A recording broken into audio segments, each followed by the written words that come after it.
जहां एक ओर आम युवा जरा सी चकाचौंध पाने पर बैंक बैलेंस, कोठी, बंगला, कार और शादी के सपने सजाने लगता है, वहीं विरले ही कोई ऐसे युवा होंगे जो इस चकाचौंध भरे जीवन से दूर, बल्कि चकाचौंध भरी जिंदगी में आने के बाद उसे छोड़कर सत्य की खोज में निकला करते हैं। जी हाँ, मैं बात कर रही हूँ महाकुंभ 2025 में चर्चा का विषय बने, वायरल हो रहे आईआईटीएन बाबा के नाम से जो जाने जा रहे हैं, उनकी मैं बात कर रही हूँ। आइए जानते हैं क्या कहते हैं, क्या सोचते हैं, क्यों बाबा बनना चाह रहे हैं और क्या चाहते हैं इस दुनिया में आकर, अपनी लग्जरी भरी दुनिया को छोड़कर आखिर पाना क्या चाहते हैं। आपने बहुत सारे इनके वायरल वीडियो सुने होंगे, लेकिन बहुत सारे वीडियो सुनने के बाद जो मैं जिस निष्कर्ष पे पहुंची हूं, मैं वो बात आपके सामने रखना चाहती हूं। आईआईटीएन बाबा के नाम से वायरल हो रहे महाकुंभ में जो सन्यासी हैं, उनका पहले का नाम अभय सिंह था, जो कि हरियाणा के रहने वाले हैं।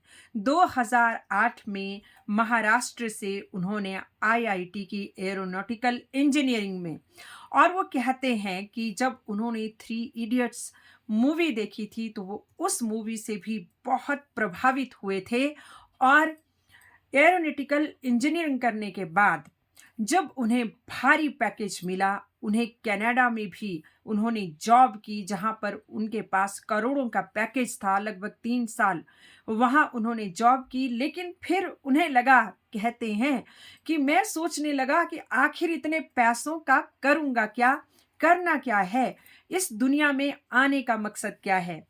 वो बाबा यूं ही नहीं बन गए। बहुत ही सादगी भरा अंदाज, बहुत ही सरल बोली, मजाकिया स्वभाव, और अगर कोई रिपोर्टर या यूट्यूबर उनसे इंग्लिश में बात करता है तो फर्राटेदार इंग्लिश बोल के वो सबका दिल जीत लेते हैं, और बड़े ही सरल अंदाज में बताते हैं कि बाबा बनना, बाबा वो क्यों बने। कहते हैं कि जब उन्हें लगा कि इतनी करोड़ों के पैकेज के बाद भी सारी जिंदगी पैसे ही कमाना है, यहीं पे गोल गोल घूमना है, तो क्यों ना कुछ और किया जाए। उन्हें लगा कि मैं जिंदगी में नई नई चीजें एक्सप्लोर करूं, इसके लिए उन्होंने फोटोग्राफी की लाइन चुनी, और वो कह रहे थे कि फोटोग्राफी में यूं ही किसी को मौका नहीं मिलता, उसके लिए भी कोई डिग्री डिप्लोमा चाहिए होता है। तो उसके लिए उन्होंने 1 साल फोटोग्राफी से संबंधित और उससे संबंधित सारी ट्रेनिंग ली, कोचिंग ली, और उसके बाद उन्होंने फोटोग्राफी का काम शुरू किया। लेकिन कहते हैं, बड़े बड़े हंसते हुए अंदाज में कहते हैं कि उसके बाद भी मुझे लगा कि बस यही करना है, आज भी यही करना है, कल भी यही करना है, परसों भी यही करना है, तो आखिर हम आए किस लिए हैं इस दुनिया में।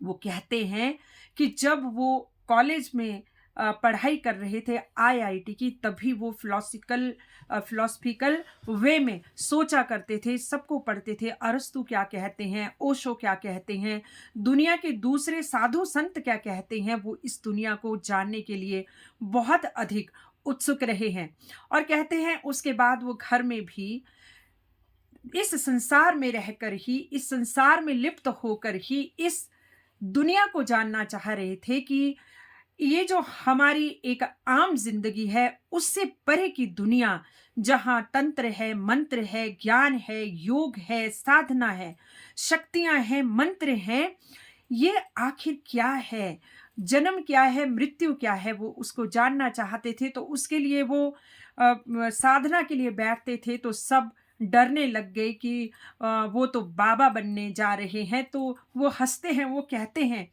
कि किसी दुनिया के बारे में जान लेने से कोई बाबा नहीं बन जाता है। वो कहते हैं सहयोग नहीं मिला, मैं संसार में रहकर इस संसार को जान पाऊं, मुझे इसका सहयोग नहीं मिला, और मैंने इसलिए अपना घर छोड़ दिया, संन्यास ले लिया, और इस दुनिया में मैं आ गया हूं। और वो कहते हैं कि अब पुराना नाम उनसे पूछते हैं तो पुराना नाम उनका अभय सिंह है, हरियाणा के रहने वाले हैं। एक बड़ी उनकी बहन है जो कनाडा में ही रहती है और वहीं पे 3 वर्ष नौकरी भी की थी। माता-पिता दुखी हुए होंगे, लेकिन उन्हें इस संसार को जानना था। वो कहते हैं कि अगर वो मेरी मदद करते, मुझे समझते कि मैं क्या करना चाहता हूँ, तो मैं संसार में रहकर ही इस संसार को जान सकता था, लेकिन ऐसा हुआ नहीं। और वो ये कहते हैं महाकुंभ में किसी ने उन्हें पूछा कि अब कि आपका नाम क्या है? तो कहते हैं कि मेरे अनेक नाम हैं। कोई मुझे किसी नाम से पुकारता है, कोई किसी नाम से पुकारता है और मेरा एक नाम कल्कि भी है, जो नाम मुझे भोलेनाथ ने दिया है। तो मैं उनका एक इंटरव्यू सुन रही थी तो पत्रकार पूछते हैं कि भोलेनाथ यानी कि भगवान भोले शंकर? बोलते जी हाँ भोले शंकर। तो क्या भोलेनाथ आपके पास आए और उन्होंने कहा कि तुम्हारा नाम कल्कि हुआ? तो कहते हैं बिल्कुल हाँ, मेरी उनसे बात हुई है। तो वो कहते हैं तो पत्रकार पूछता है कि क्या आपको सपना मिला? कोई आपने सपना देखा कि उन्होंने कहा कि आपका नाम कल्कि है? तो वो कहते हैं कि हम ईश्वर से बात कर सकते हैं। वो बात सपने में भी हो सकती है। वो बात अपने अंदर निहित होकर सोच कर भी उनके साथ कॉन्टैक्ट साधा जा सकता है। वो किसी भी तरीके से हो सकती है। वो कहते हैं कि सपना कोई और नहीं, जब हम जागृत अवस्था में जो चीज़ें सोचते हैं, उनके स्लाइड्स चलते हैं, तो हम उसे सोच कहते हैं, चिंतन कहते हैं। लेकिन वही चीज़ जब हम सोते हैं और वो स्लाइड्स चलते हैं, सबकॉन्शियस माइंड होता है, तो उसे हम सपना कहते हैं। जबकि अगर जागृत अवस्था में वही चीज़ हम सोचें, तो हम कहते हैं कि हमने कुछ सोचा। तो वो कहते हैं कि सपने और हमारी सोच में कोई ज़्यादा अंतर नहीं होता है और कहते हैं भगवान भोलेनाथ ने उनको एक नाम कल्कि भी दिया है। जब उन्हें पूछा गया कि उनके गुरु कौन है, तो वो कहते हैं, बड़े हँसते हुए मज़ाकिया स्वभाव में कहते हैं कि भई मैं सब कुछ जानना चाहता हूँ और मैं सब कुछ जानना चाहता हूँ। तंत्र क्या है, साधना क्या है, योग क्या है, जन्म से पहले क्या है, मृत्यु के बाद क्या है, मृत्यु क्या चीज़ है, तंत्र को कैसे साधा जाता है, मंत्र को कैसे साधा जाता है, अपने शरीर को कैसे साधा जाता है, इन ऊर्जाओं को कैसे हम एक्टिवेट करते हैं, ये सब मैं जानना चाहता हूँ। तो एक गुरु के पास तो वो कहते हैं कि ये साधना नहीं मिल सकती, क्योंकि जो केमिस्ट्री का प्रोफेसर है वो आपको केमिस्ट्री ही अच्छे से समझा सकता है, जो फिजिक्स का है वो फिजिक्स समझा सकता है और जो मैथ्स का है वो मैथ्स ही समझा सकता है। तो इसलिए मेरे बहुत सारे गुरु हैं और मैं सबसे सब कुछ सीखना चाहता हूँ, सब कुछ जानना चाहता हूँ। जब आईआईटीएन बाबा की बात मैं सोच रही थी तो मेरा ख्याल महात्मा बुद्ध से जाकर जुड़ गया। महात्मा बुद्ध भी अ, एक राजकुमार थे, पत्नी थी, बच्चा था, वैभव, संपत्ति, यश सब कुछ था उनके पास और वो उससे तृप्त नहीं हुए, उससे शांति नहीं मिली। एक वृद्ध पुरुष, एक अर्थी देखकर ही उनके मन की दशा और दिशा बदल गई और सत्य क्या है, सत्य की खोज क्या है, इसके लिए उन्होंने अपना वैभव, अपनी पत्नी, अपना पुत्र तक त्याग दिया था। हमारे पास अगर कुछ नहीं है, हम जीवन में अगर कुछ नहीं कर पा रहे हैं, उसके बाद हम संन्यास ले लेते हैं, दुखी होकर बाबा बन जाते हैं, साधु बन जाते हैं, ये बड़ा सरल काम है। लेकिन आपके पास सब कुछ है, वैभव, संपत्ति, आप राजकुमार हैं, आपके पास सुंदर सी पत्नी है, प्यारा पुत्र है, उसके बावजूद आप सब कुछ छोड़कर निर्वाण के लिए चलते हैं, तो वो बात सत्य की खोज पे जाती है, जो कि आईआईटीएन बाबा के साथ भी है। सब कुछ उनके पास था, करोड़ों का पैकेज, एक बहुत अच्छी डिग्री, फोटोग्राफी, अच्छा परिवार, लेकिन जानना चाहते हैं इस धरती में आके हम आखिर किस लिए हमने जन्म लिया है और क्या है, मनुष्य क्या है, हमारी भावनाएं क्या हैं, ये संसार से परे क्या है, भगवान कौन है और साधना क्या है, योग क्या है, तपस्या क्या है, शक्तियों को कैसे जागृत किया जा सकता है, ये सत्य की खोज की ओर का कदम है जो आईआईटीएन बाबा ने इस मार्ग में चलते हुए उठाया है, जानना चाहते हैं। और ये भी सच है कि सत्य की खोज के लिए ही हम इस धरती पे आते हैं। कहते हैं कि जब हम माँ के गर्भ में होते हैं तो माँ का गर्भ एक नरक की भांति होता है। बहुत तरह की यातनाएं शिशु को अंदर मिलती हैं। वो अंदर है, अंधेरा है, गहन अंधेरा है, गर्भ के अंदर है, बाहर निकलना चाहता है। तो कहता है कि सौ सौ वो दुहाइयां करता है भगवान से कि जैसे ही मैं बाहर निकलूंगा आपकी भक्ति में रत हो जाऊंगा, मुझे इस गहन गुहा से बाहर निकालिए, अंधकार से बाहर निकालिए। लेकिन जैसे ही बाहर आता है माया में लिप्त हो जाता है, भूल जाता है सब कुछ कि किस तरह का कष्ट भोग कर वो गर्भ से बाहर निकला है, किस राह पे चलने के लिए जाना है। माया घेर लेती है। लेकिन जब हम माया से घिरे हैं उसके बाद हम माया का पर्दा तोड़ देते हैं, तो उसी तरह सत्य की खोज में निकला जाता है। जिस तरह से अभय सिंह जो आज महाकुंभ 2025 में IITN बाबा के नाम से वायरल हो रहे हैं, लोग उनके वीडियो सुनना, उनके इंटरव्यूज देखना पसंद कर रहे हैं। साथ में ये एक मैसेज भी है सबके लिए कि जिंदगी में दौलत ही सब कुछ नहीं, जिंदगी में एक बड़ी डिग्री ही सब कुछ नहीं, और यही हासिल करने के लिए हम इस जीवन में नहीं आए हैं।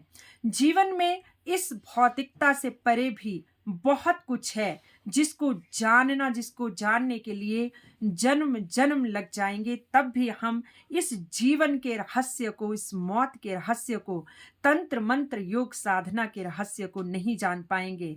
महाकुंभ 2025 में अनेकों अनेक प्रकार के बाबा आए हैं। ऐसे बाबा भी हैं जो सालों से जिन्होंने अपना एक हाथ हवा में खड़ा कर रखा है। ऐसे बाबा भी हैं जो कि रोज प्रतिदिन ब्रह्म मुहूर्त में ठंडे पानी से स्नान कर रहे हैं।